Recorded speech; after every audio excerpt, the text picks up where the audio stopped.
ቪየትናም ከ1984 ጀምሮ ኢኮኖሚ ሪፎርም ያካሄደች ሀገር ነች። ከደቡብ ምስራቅ ኤሲያ ትንሽ ዘግየት ብላ ኢኮኖሚ ሪፎርም የጀመረች ነች። ይሁን እንጂ በጣም ፈጣን የሚባል እድገት አስመዝግባለች። በተለይም በግብርና ፈጣን የሚባለውን እድገት ነው ያስመዘገበችው። ሀገሪቷ ከድህነትና ኋላ ቀርነት በ1990 ቤቶች አካባቢ 70% የነበረውን የዜጎቿን ድህነት ሙሉ በሙሉ ቀርፋ ዛሬ በዓለም ደረጃ ከፍተኛ ምርት ወደ ውጪ የግብርና ምርቶችን እንደ ሩዝ፣ ቡና እና ሌሎች የግብርና ውጤቶችን ኤክስፖርት የምታደርግ ሰልፍ ሰፊሸንት የሆነች ሀገር ነች። በሌላም በኩል ደግሞ በኢንዱስትሪ በተለይም በነፃ ንግድ ቀጠና ከዓለም ንግድ ድርጅት እንደዚሁም ደግሞ በአካባቢው በቀጠና ካሉት ጋር ባደረገችው ስምምነት ከፍተኛ የሆነ ኤፍዲአይ ወይም የቀጥታ ኢንቨስትመንት የሳበችና ኤክስፖርት መር የሆነ ኢኮኖሚ የገነባች ሀገር ነች። በጣም የተረጋጋ የፖለቲካ የሰላም ሁኔታ ያለባት ሀገር ነች። ለትምህርት ከፍተኛ ትኩረት የሰጠች ሀገር ነች። ከዚህ አኳያ ጠቅላይ ሚኒስትራችንም ከሀገሪቱ መሪዎች ጋር ባደረጓቸው ውይይቶች መገንዘብ የተቻለው ኢትዮጵያ በግብርና መስክ በተለይም ምግብ ሉዓላዊነት ለማረጋገጥ በምታደርገው ጥረት ከስንዴ ቀጥላ ለሩዝ ከፍተኛ ግምት ሰጥታለች። ቀደም ብዬ እንደገለጽኩኝ ቪየትናም በሩዝ ምርት በጣም ከፍተኛ የሚባል ደረጃ ላይ የደረሰች በመሆኑ ሩዝን ለማስፋፋትና በምግብ ሰብል ራስን ለመቻል በሚደረገው ጥረት ከፍተኛ ልምድ ማግኘት የሚቻልባት ነው። ይሄ ብቻ ሳይሆን በአትክልትና ፍራፍሬም በሌሎችም የቡና ምርቶች ልምድ የሚገኝባት ነው። በተመሳሳይ እኛ በግሪን ሌጋሲ የአረንጓዴ አሻራ የደን ሽፋናችንንም የአየር ብክለትንም ለመከላከል የምናደርገው ጥረት ከቪየትናም ጋር ተመሳሳይ ስለሆነ ልምድ ማግኘት የሚቻልበት ሁኔታ ነው ያለው። ከዛ ውጪ በኤክስፖርት መር ኢንዱስትሪዋ ሃይቴክ ኢንዱስትሪ እየገነባች ያለች ነች።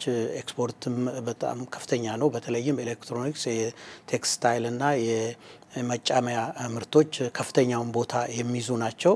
ከዚህ አኳያ ኢትዮጵያ ተኪ ምርቶችን ለማምረት በተለይም ደግሞ በማኒፋክቸሪንግ ኢንዱስትሪ፣ በቴክስታይል እንደዚሁም ደግሞ በምግብ ምርቶች አግሮ ፕሮሰሲንግ ማለት ነው ከፍተኛ ጥረት እያደረገች ነው። በዚህም አኳያ ልምድ መቅሰም የሚቻልበት ሁኔታ አለ።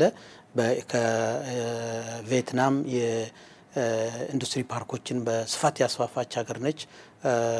እኛም ኢንዱስትሪ ፓርኮችን እያስፋፋን ነው የምንገኘው። ከዚህ አኳያ የቴክኒክ ልምዶችን ለመለዋወጥም የሚያስችል ሁኔታ እንዳለ ነው መገንዘብ የሚቻለው።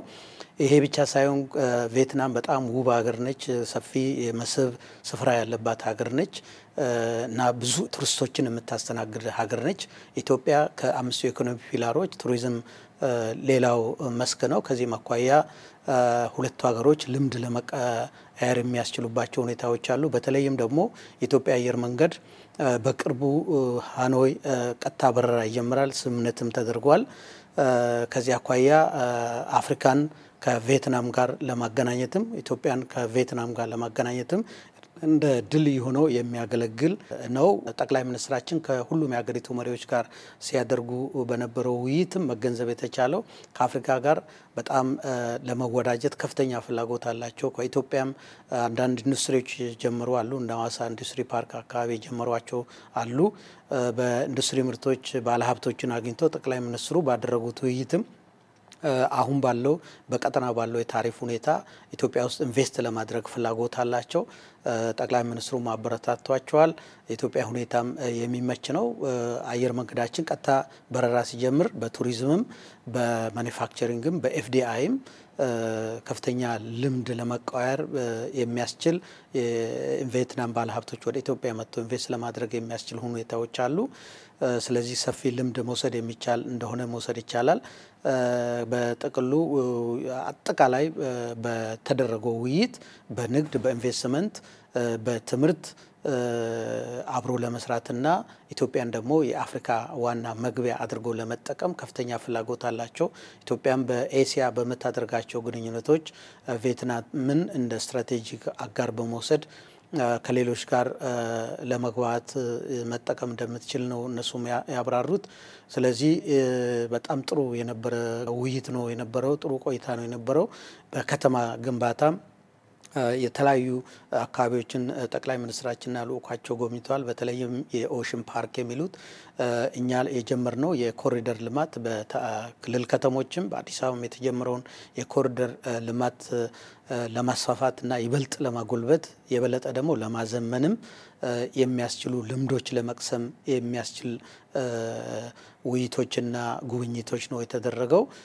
በጥቅሉ ጠቅላይ ሚኒስትራችን በቆይታቸው በንግድ፣ በኢንቨስትመንት፣ በጋራ ልማት በተለይም ደግሞ በድህነት ቅነሳ ላይ ከቪየትናም ጥሩ ልምድ ያገኙበት ሁኔታ ነው ያለው። ይሄን የበለጠ ለማጠናከር ደግሞ የሀገሪቱ መሪዎች ወደ ኢትዮጵያ መጥተው ኢትዮጵያን እንዲጎበኙ፣ ኢትዮጵያ ውስጥ ባለሀብቶቻቸው ኢንቨስት እንዲያደርጉ፣ በዚህም የቪየትናም የሚመለከታቸው ኃላፊዎች ገዛ እንዲያደርጉ ጠቅላይ ሚኒስትሩም ጥያቄ አቅርበው እነሱም በጸጋ ነው የተቀበሉት። ኢትዮጵያንም ለመጎብኘት ኢትዮጵያም ከአፍሪካ ጋር አታች እንድታረጋቸው ኮኔክት እንድታረጋቸው ከፍተኛ ፍላጎት መኖሩን ነው የታየው።